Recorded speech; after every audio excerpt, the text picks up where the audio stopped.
आप सबको सुप्रभातम, नमस्कार। मैं आपको ब्रेकिंग न्यूज़ देना चाहता हूं कि राजस्थान सरकार ने सेकेंडरी और सीनियर सेकेंडरी की और वरिष्ठ उपाध्याय और प्रवेशिका की जो सभी परीक्षाएं शेष बची थी उनको करवाने का निर्णय ले लिया है और उनके लिए माध्यमिक शिक्षा बोर्ड ने टाइम टेबल भी जारी कर दिया है। तो मेरे प्रिय विद्यार्थियों और अभिभावकों, आप सब ये समाचार ज़्यादा से ज़्यादा बच्चों तक पहुँचाएँ ताकि कोई भी इस परीक्षा से वंचित नहीं रहे। अब मैं आपको सेकेंडरी बोर्ड के विषय गणित के बारे में बताना चाहता हूं, क्योंकि सेकेंडरी बोर्ड की परीक्षाएं होने वाली है। तो वापस मैं दूसरी वीडियो छोड़ करके ओनली फॉर आपको अब सामाजिक विज्ञान और गणित के वीडियो ही आपके पास शेयर करूंगा थोड़े दिन जब तक बोर्ड की परीक्षा है। उसके बाद में और अन्य विषयों के वीडियो भी आपको शेयर किए जाएंगे। तो आज हमारा टॉपिक है गणित विषय का वर्त। सर्किल। सर्किल किसे कहते हैं? देखो बेटा, जैसे आप जानते हो सब, गोल चीज़ जैसे चूड़ी होती है, ये वर्त। आगे समझ में? इस तरह की जो गोलाकार आकृति होती है उसको अपन क्या कहते हैं? वर्त। तो वर्त के बारे में आपको पूरा बेसिक से बताऊंगा, पूरा आपका कॉन्सेप्ट क्लियर करना चाहूँगा। यानी वर्त, अब जैसे देखो ये वर्त है, वर्त के अंदर मैंने ये बीच में बिंदु, यानी मैंने आपको बताया पहले कि बिंदु पेन या पेंसिल की नोक को दबाने से जो आकृति बनती है बिंदु होते हैं। यानी एक को बिंदु मानते हुए जब हम इस बिंदु से या इतना सा, जैसे ये बिंदु का नाम ए और ए बी, तो ए बी नाप का एक पूरा प्रकार और पेंसिल से जो गोलाकार आकृति बनती है उसको हम क्या कहते हैं भाई? वर्त कहते हैं। आगे समझ में? अब इसके अंदर मैं आपको एक एक नामांकन के बारे में बता सकता हूँ। ए क्या है? वर्त का केंद्र बिंदु। आगे समझ? अब देखो आप, ए बी को क्या कहते हैं बेटा? वर्त की त्रिज्या। आगे समझ में? और इसको एक और नाम है जो आपको बताना चाहता हूं, अर्धव्यास। देखना क्या कहते हैं इसको? अर्धव्यास। और इसको संबोधित करते हैं आर से। आगे समझे? आर। आगे समझिए। तो ए केंद्र बिंदु, ए बी वर्त की त्रिज्या जिसको अर्धव्यास और आर भी कहते हैं। अब देखो, बी से एक रेखा जो ए बिंदु को बीच में रखते हुए जाती है, जैसे ये पूरी, यानी परिधि इस भाग से इस भाग को मिलाने के लिए बीसी। ध्यान रखना आप, क्या लिखा मैंने? बीसी। बीसी को कहते हैं बेटा वर्त का व्यास। वर्त का व्यास। आगे समझे? यानी अब आपको बताना चाहता हूं, यदि बीसी 10 सेंटीमीटर है तो ए बी कितना होगा? उसका आधा। अर्धव्यास बोला ना मैंने, 5 सेंटीमीटर हो जाएगा।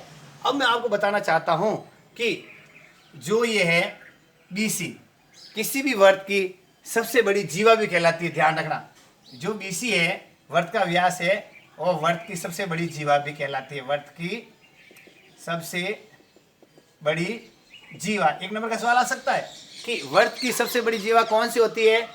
वर्त का व्यास।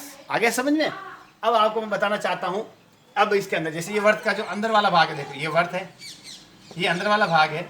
समझ गए आप? मैं बताना चाहता हूं जो वर्त का अंदर वाला भाग है उसको कहते हैं अभ्यंतर। क्या कहते हैं भाइयों? अभ्यंतर। अभ्यदनंतर, यानी जो अंदर वाला भाग है उसको हम कहते हैं अभ्यंतर। और जो बाहर वाला भाग है, जैसे ये वर्त है, देखना ये वर्त हमने बनाया। अब इस वर्त के जो बाहर वाला भाग है, ये जो वर्त के अंदर नहीं है, उसको हम बोलते हैं बहिर्भाग। बहिर्भाग। आगे समझ में? ये जो वर्त के अंदर है उसको अभ्यंतर या अंतर्भाग भी कहते हैं, और जो बाहर वाला भाग है उसको बहिर्भाग भी कहते हैं। अब मैं आपको एक और थोड़ी सी जानकारी देना चाहता हूं। ये वर्त है, अब अंदर वाले भाग को तो हम कोई भी कहते हैं, उसको तो हम ध्यान रखना क्या कहते हैं भाई? क्षेत्रफल। वर्त का क्या कहलाएगा? वो क्षेत्रफल। वर्त का क्षेत्रफल, ध्यान रखना। अब जो वर्त का बाहर वाला भाग, ये लाइन खींची ना मैंने, ये जो चारों तरफ पर, ये देखो ये ऐसे गोलाकार, ये इसको कहते हैं वर्त की परिधि। ध्यान रखना क्या कहते हैं इसको? परिधि। और एक नाम और आ गया है, यदि आपको ध्यान रख, परीक्षा में आ जाए, परिमाप। यानी चारों तरफ का जो इलाका होता है वर्त के चारों तरफ गोलाकार, उसको परिधि कहते हैं और उसको परिमाप भी कहते हैं। ये दोनों है, ठीक है ना? अब मैंने इसको, जब आप इसको आगे पढ़ूंगा फॉर्मूला में तो उसके बारे में बता दें, लेकिन अब थोड़ा सा और बता दें। वर्त का क्षेत्रफल ज्ञात करने का सूत्र है पाई आर स्क्वायर, और परिधि का क्षेत्र, परिधि ज्ञात करने का 2 पाई आर। आगे समझे? यानी वर्त का क्षेत्रफल के लिए पाई आर स्क्वायर और परिधि के लिए 2 पाई आर। और पाई का मान 22/7। आगे समझ में? इस तरीके से अब आपको मैंने वर्त के बारे में सामान्य जानकारी बताई।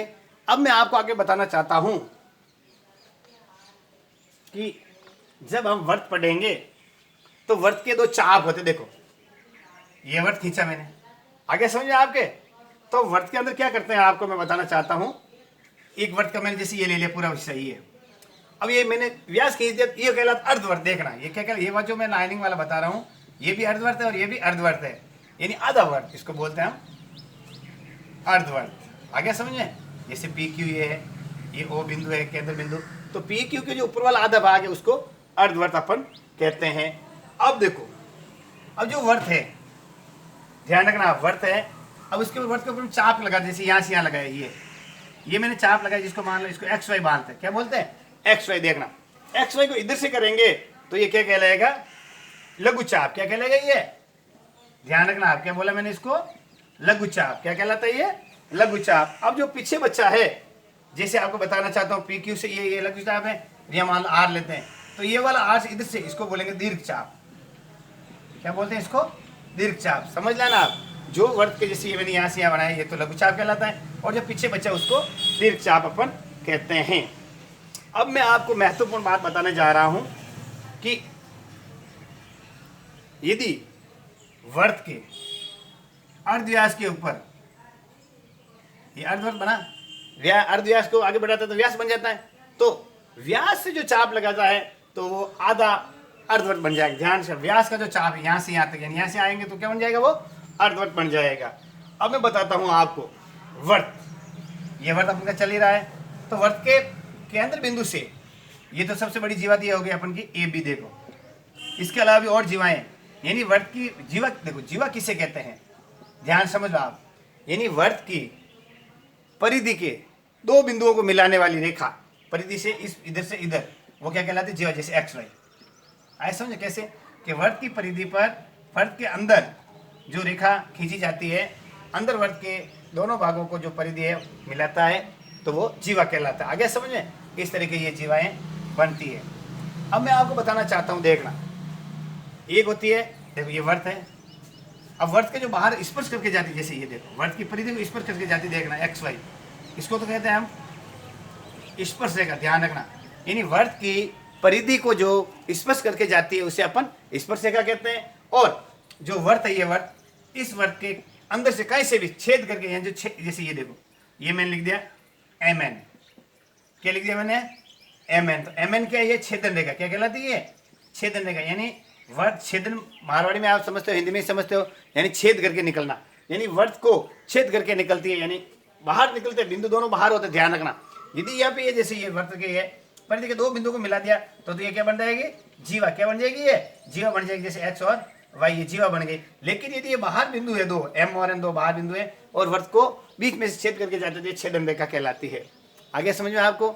मैंने वर्त के बारे में बताया कि वर्त एक गोलाकार होता है जिसका केंद्र बिंदु होता है, और वर्त की जो केंद्र बिंदु के बीच में को मिलाते हुए जो सबसे बड़ी जीवा होती है उसको व्यास कहते हैं। व्यास का आधा अर्धव्यास होता है, जिसको हम त्रिज्या भी कहते हैं। और वर्त का अंदर वाला भाग अभ्यंतर, बाहर वाला भाग बाह्यंतर। अब वर्त का जो अर्धवर्त बनता है, जो सबसे बड़ी जीवा व्यास होती है, ये मैंने बता दिया। वर्त के जो बाहर से वो परिधि को स्पर्श करके जाते, स्पर्श रेखा, वर्त के अंदर वाले भाग से निकलते हुए दो बाहर बिंदु जो वर्त को बीच में छेद करके निकलते हैं, वो छेदन रेखा कहलाती है। इस तरह प्यारे बच्चों, मैंने आपको वर्त के बारे में सामान्य जानकारी बताई, क्षेत्रफल और परिधि के बारे में भी बताया।